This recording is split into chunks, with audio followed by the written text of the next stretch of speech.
My name is Max James, and as always, I am one half of the 210 Nerds, and we have reached the final 3 days of the 31 Days of Fright horror movie project presented by the 210 Nerds, and today's the 30th, so this video will cover the yesterday's video and tomorrow's video as well.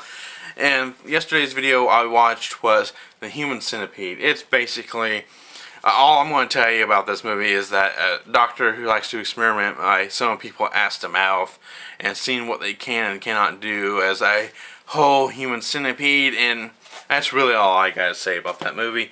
Next up is Trick or Treat. I'll be watching that tonight, which is October 30th.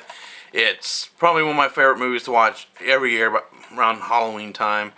Because you got a great cast, there's some pretty good music cues in this movie, especially with the werewolves, and you got just the stories themselves are really great. Then you got this little character named Sam on the front. I do believe that's the name of the character, the little creature. He has probably one of the best stories in this movie because he kind of stalks Brian Cox through the movie, and it's really funny. Then for tomorrow, I'll be watching, of course, Halloween, but I'll be watching the Rob Zombie versions of the Halloween 1 and 2. They're both director's cut. Basically, the storyline for both of these movies starts from Michael Myers as a little kid, kind of growing up in a little terrible household, and him performing his first murder, and growing up in a mental institution, and escaping and kind of seeking out Laurie Strode, which is actually Michael Myers' sister. And then the way it breaks into number 2 is that Michael Myers, it wasn't dead at the end of the first one, and he kind of goes off and does his own thing for, well, I think about a year. I do believe that's how long it takes, or 1 or 2 years, I can't remember. And I think depending on what version you watch, I think it's like 1 year in the theatrical and 2 years in the unrated version, or it's backwards. But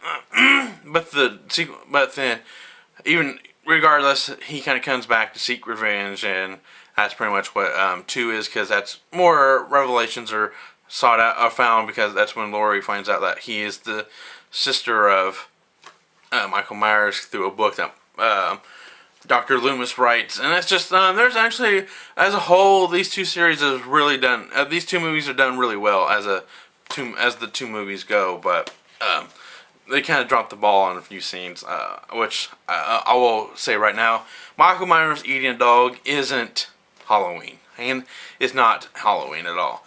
So now it brings me to my classification scale. I have a short classification scale, 1 being the worst and 5 being the best. 1 is your run-of-the-mill horror movie. 2 is best watched with the group. 3, it's a good horror movie, but doesn't offer anything new to the horror genre. 4 helps move the horror genre forward, and 5 is being a horror classic. And the Human Centipede, it's a 2. It's a strong 2, or don't watch it, because I actually watched it last night, and it was kind of boring because I kept waiting for my friends to kind of make snarky comments at some of the scenes, and there was nobody there because I was kind of watching this movie alone, and it just kind of wasn't fun at all, because it just wasn't fun. Cause you need friends to watch this movie with. So that's what the rating for Human Centipede. It's a 2. Then Trick or Treat. Trick or Treat has a 2-part rating. As of right now, it's a 4. It did help move the horror genre forward because it proved that anthologies do have a place in the horror community, and if it's done well. The characters are great. You got even the little stories within the movie are really great. One of my favorite ones are the creature with Sam, and because he's kind of playing fun with Brian Cox. That was probably that's a really great segment in the movie. It's just really funny and scary at the same time. But I say about 5 years from now, it'll be a horror classic. Just because it's too new to be a horror classic. But I say give it some time, it will be a horror classic eventually. And so, up next is the Halloween movies The first Halloween is a 3.5 because of the backstory of Michael Myers.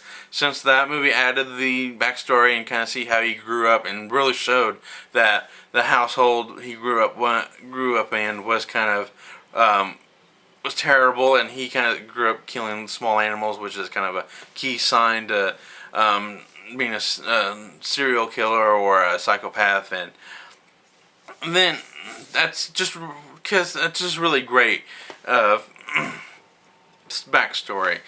That's why it's a 3.5. Then the Halloween 2, it's a 3. It's just a good horror movie, but it doesn't move the horror genre forward. But it doesn't. You can watch it by yourself, and it's just not your run-of-the-mill horror movie because it's Rob Zombie, and it does offer just enough to keep it number 3. It's a good horror movie. But overall, those two movies work well as one because of the storyline, and it's just really great, really great. That's really all I gotta say about these movies. Because the whole reason why I'm doing these videos is because I wanted to enjoy my Halloween tomorrow with my niece and nephew, and just kind of have some fun. But I still wanted to make a video, so that's the reason why I put all 3 of them into one. So that's it. That's all I gotta say. My name is Max James, and as always, I am one half of the 2 Ton Nerds. And please have a happy Halloween, and I'm going to go geek out.